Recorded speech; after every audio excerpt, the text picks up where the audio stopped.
Hello students, welcome to our physics lecture. Today's topic is work and energy. Work is done when a force produces motion, यानी कि काम तब किया जाता है in case of physics जब कोई भी force किसी body पे लगे और उसमें वो motion produce करे, यानी कि उसका displacement हो या फिर उसने कुछ भी distance cover किया हो by the application of the force, then we can say that work is said to be done. और जो वर्क डन है किसी भी फोर्स के द्वारा किसी भी बॉडी के ऊपर वो डिपेंड करता है दो फैक्टर्स के ऊपर। पहला है मैग्नीट्यूड ऑफ द फोर्स, दूसरा है distance through which the body moves, यानी कि वो उस बॉडी ने कितना डिस्टेंस मूव किया in the direction of force, force apply लगने के बाद कितनी वो मोशन में गई, कितना उसमें चेंज आया in the initial and final position state.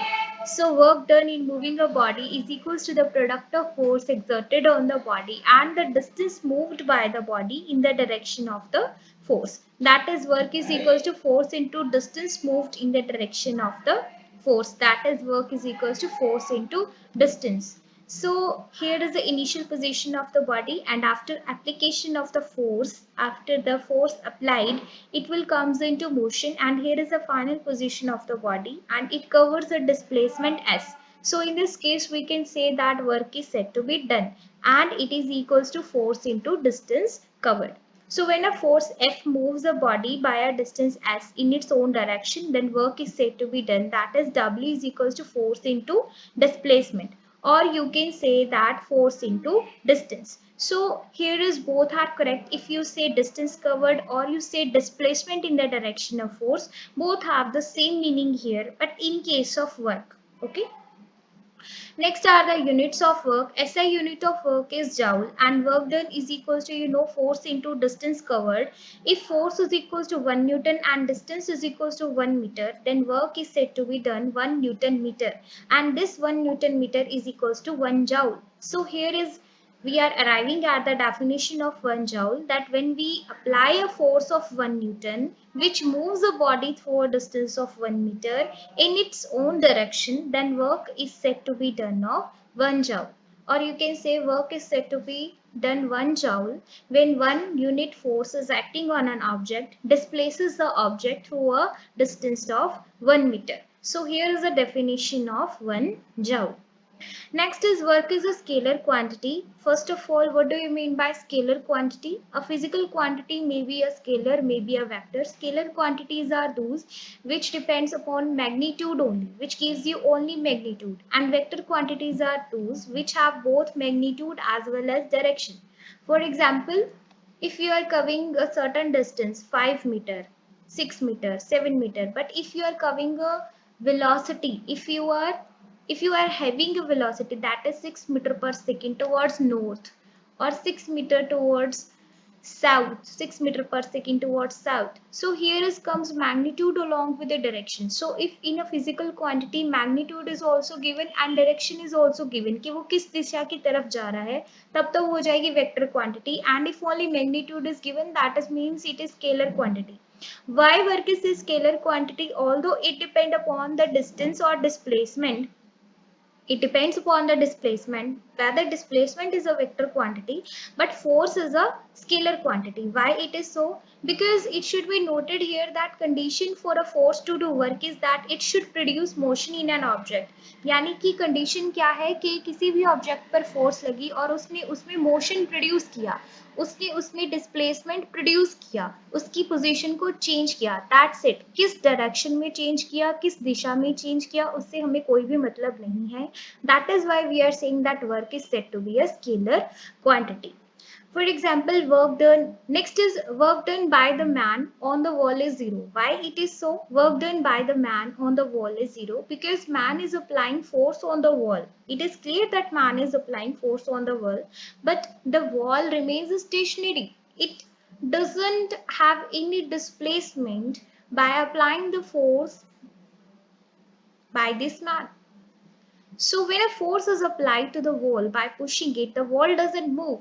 So no work is done here because no displacement, no distance covered, no work is said to be done because work is product of force into displacement. If displacement is 0, then force multiplied by 0 is 0. So work done here is 0. Next is a question that a man standing still at a bus stop with a heavy suitcase in his hands may get tired soon, but he doesn't work in this situation. Explain. एक person है जो कि bus stop पे खड़ा है अपने भारी भरकम सामान को हाथ में लिए हुए, अपने भारी भरकम सूट को इसको हाथ में लिए हुए। टिल फिजिक्स क्या कहती है कि उसने कोई भी काम नहीं किया पर वो बेचारा खड़ा खड़ा वहां पे थक गया अपना सूटकेस उठा के। So why it is so, why physics is saying that no work is done in that situation? This is because the suitcase held by the man doesn't move at all, क्योंकि उस person ने suitcase को उठाया जरूर पर उसमें कोई भी डिस्प्लेसमेंट नहीं किया। ठीक है, उस सूटकेस को उठा के वो वहीं पे खड़ा रहा, उसने अपनी पोजीशन चेंज नहीं की। As it is not necessary that whenever a force is applied to an object work is said to be done, क्योंकि ये जरूरी नहीं कि हर बार फोर्स लगे तो वर्क डन होगा ही होगा। अगर फोर्स लग रही है, डिस्प्लेसमेंट या डिस्टेंस कवर नहीं हो रहा है बाय द ऑब्जेक्ट, तो भी हम कहेंगे कि work still is not said to be done. So work is done only when a force is able to move the object. If object doesn't move on applying force, then no work is said to be done at all. Next is work done against gravity. Whenever work is done against gravity, the amount of work done is equal to the product of weight of the body and the vertical distance through which it is lifted. अगर work done हमें निकालना है against gravity, यानी कि अर्थ की gravity के against हम कुछ भी काम कर रहे हैं, वो कैसे होगा? सपोज कोई बकेट पड़ी है, ठीक है, फ्लोर पे, आपने उस बकेट को उठाया और उसको उठा के आप किसी हाइट पे गए। So here is a work arising done against the gravity, यानी कि ग्रेविटी डाउनवर्ड लग रही है, gravity is acting downward here. You can see in this picture, you can clear your concept that what do you mean by work against gravity. A person, a boy is moving upstairs. A boy is moving upstairs जिसका mass m है और उस पे gravity लग रही है downward. So here is a weight force acting downward on this person which is going upstairs at which is at a height of h. एक person जो कि सीढ़ियां चढ़ रहा है और उन सीढ़ियों की हाइट लगभग h है और उसका वेट डाउनवर्ड लग रहा है। दैट मीन्स वो ऊपर जाने की जब वो ऊपर जाएगा तो वो वर्क डन करेगा against gravity. So this work done should be equal to the weight of the body, कि कितना उसने वेट ऑफ द बॉडी जो है वो लेके गया वो throughout the vertical distance. इस वर्टिकल डिस्टेंस पे वो कितना वेट अपना ऊपर तक लेके गया। That is why we are saying that it is good to go upstairs and downstairs, and it is also acting as a good exercise for your good health, है ना? Because here is work done, here is arising a work done in lifting a body. वो किसके बराबर होगी? That weight of the body into the vertical distance. और weight of the body कितना है बेटा? mass into gravity. और कितना वर्टिकल डिस्टेंस उसने कवर किया है? h, that be height. So ये किसके बराबर हो गया बेटा? Mass into gravity into h। इसी को ही हम आगे जाके पोटेंशियल एनर्जी भी करेंगे कंसेप्ट, इसी को ही हम आगे जाके पोटेंशियल एनर्जी ही करेंगे, which is arising due to the position of an object. ठीक है, इस पोजीशन की वजह से, अब इसने पोजीशन देखिए, इसकी जो हाइट, ये सीढ़ियां जो है वो हाइट पे हैं, तो इसकी पोजीशन की वजह से ही ये बॉडी से क्या करवा रही है? काम करवा रही है। That would be equal to mass into gravity into height, where w is the work done, m is a mass, g is the acceleration due to gravity, and h is the height through which the weight is lifted. Next, here is one numerical that we have to calculate the work done in lifting 200 kg of water through a vertical height of 6 meter. यानी कि अब हमें work done करना है, 200 kilogram पानी उठाना है हमें एक वर्टिकल हाइट तक, 6 मीटर की हाइट तक लेके जाना है। Okay, so what would be the work done in lifting this kind of water? That is w is equal to mass into gravity into height. अब यहाँ से मास कितना है? 200 kg, ग्रेविटी इज 10 मीटर पर second square, already given in the question that you have to take 10 metre पर second square. If it is not given कि g की value आपको 10 लेनी है, अगर ये नहीं गिवन है तो आप लोगे 9.8 मीटर पर second square. Okay, and h is 6 metre, so w यहाँ से वर्क डन कितना आ जाएगा बच्चे? 200 into 10 into 6, that is 12,000 joule. So simple it is. Next is work done by a force acting obliquely. Obliquely का मतलब होता है at some angle. Obliquely, oblique का मतलब वैसे होता है टेढ़ा, स्लैंटिंग लाइन, और ऑब्लिकली फिजिक्स में हम लेते हैं एट सम एंगल। इस डायग्राम से आपको बिल्कुल ही क्लियर हो जाएगा that what I am trying to say. एक टॉय कार है, एक बच्चा है, उस टॉय कार को आगे लेके जाने की कोशिश कर रहा है। अब वो फोर्स को क्या कर रहा है, किसी एंगल पे लगा रहा है, ठीक है। उसने एक वायर टाई की हुई है उस टॉय कार के साथ। अब आप देख सकते हो कि डायरेक्शन ऑफ फोर्स क्या है इस हॉरिजॉन्टल लाइन के साथ एट सम एंगल। बट जो गाड़ी है बेटा वो तो ऊपर ऐसे नहीं जाएगी ना, वो कहाँ जाएगी, आगे की तरफ। यानी कि डिस्प्लेसमेंट क्या है, along the OX and direction of force is along OA. So when a child pulls a toy car, the toy car moves on the horizontal ground OX. Toy car कहाँ से कहाँ मूव करेगी, O से लेके X तक, OX distance. But the force applied is along the string OA by this boy at some angle to the direction of force. तो इस case में भी अब हम जो वर्क डन है वो सिंपल फोर्स इनटू डिस्प्लेसमेंट नहीं ले सकते, क्योंकि यहाँ पे क्या आ गया, अब एंगल आ गया। Okay, so in such cases the movement of body at an angle to the direction of the force applied, and in such cases we can't use the formula W is equals to force into displacement to calculate the work done, because the distance moved is not exactly in the direction of force applied. Okay, देखिए जो distance move है वो इस तरफ है, but जो force है वो इस तरफ है। फोर्स और डिस्टेंस की डायरेक्शन एग्जैक्टली सेम नहीं है, it is having some angle theta. That is why अब हम W is equals to F cross S नहीं लगा सकते, तो क्या लगाएंगे हम, W is equals to F cos of theta cross S, यानी कि अब हमारे पास थीटा एंगल आ जाएगा, that is cos of theta into displacement. Okay, and where theta is the angle between the direction of motion of body and the direction of force applied. Now types of work done. Types of work done, there are three types of work done: positive work done, negative work done and zero work done. Positive work done, अगर तो force उसी दिशा में लग रही है जिस दिशा में body का डिस्प्लेसमेंट कवर हुआ है। ओके, ध्यान से सुनो, when the force act in the direction of motion of the body then work is said to be positive, और उस केस में हमारे पास जो थीटा है that would be less than 90 degree, क्योंकि ऑब्वियसली उसी डायरेक्शन में होगा, या तो 0 होगा या फिर 90 से कम होगा।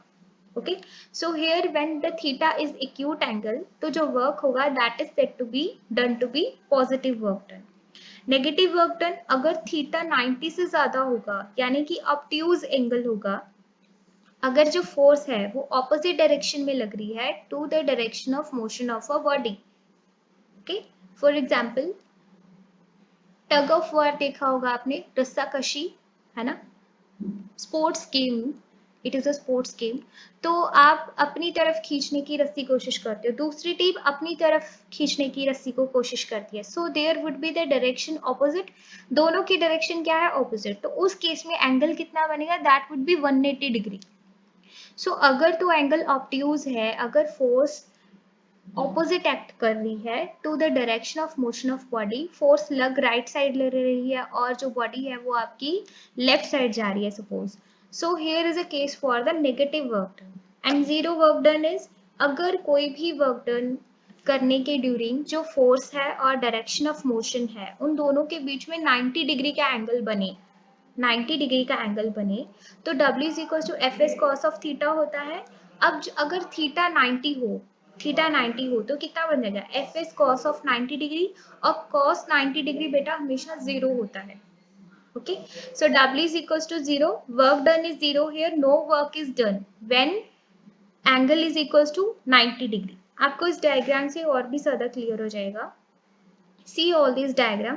फर्स्ट फिगर 8 इज कि अगर फुटबॉल है जैसे, ठीक है, फुटबॉल को आपने फोर्स इस तरफ लगाई और ये जो फुटबॉल है इसका मोशन भी इस तरफ हुआ, मतलब यहाँ से किक लगाई हो आपने और ये आगे की तरफ गई, so here work done is positive, क्योंकि डायरेक्शन क्या है, सेम। यहाँ पे एंगल फोर्स और मोशन के बीच में देखो 0 डिग्री बन रहा है क्योंकि दोनों ही सेम डायरेक्शन में है, और 0 डिग्री क्या है बेटा, acute angle, so work done is positive here.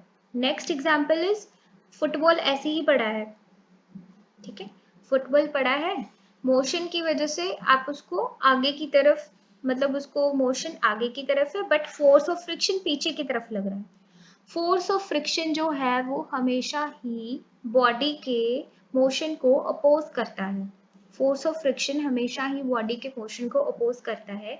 So force of friction हमेशा पीछे की तरफ लगता है, ऑपोजिट डायरेक्शन में लगता है to the force of motion. So यहाँ से आप देख सकते हो दोनों की क्या है, ऑपोजिट डायरेक्शन।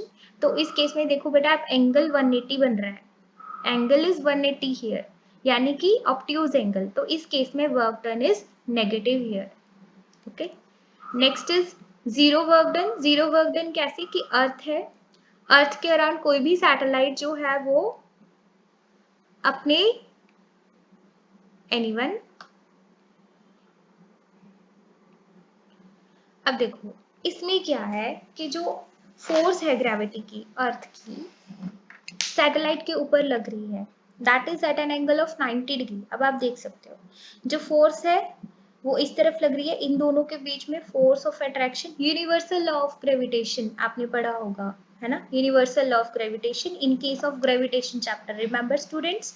उसमें क्या था कि फोर्स ऑफ अट्रैक्शन जो है वो प्रोडक्ट ऑफ मासेस के ऊपर डिपेंड करती है divide by square of distance, यानी कि फोर्स इन दोनों के बीच में इस लाइन के अलोंग लगेगी, पर जो मोशन है वो इस तरह से कवर कर रहा है, देखो मोशन, और मोशन की डायरेक्शन सर्कुलर में हो तो हम किससे लेते हैं, टेंजेंट से, so that would be in this direction. अब आप देख सकते हो मोशन इस डायरेक्शन में है और फोर्स इस डायरेक्शन में है, तो जब ये रिवॉल्व कर रहा है इसके अराउंड, अर्थ के अराउंड, तो there would be angle of 90 degree. अब आप देख सकते हो फोर्स इधर, मोशन इधर, एंगल कितना बनना दोनों में, 90 degree. So here work done is said to be 0 when theta is equals to 90 degree. So the force of gravity on earth act on the satellite at right angle to the direction of motion of satellite. Right angle पे लग रहा है यानी कि theta 90 degree. So here work done by the force of gravity is 0. Okay. Thank you so much. आज के लिए इतना ही.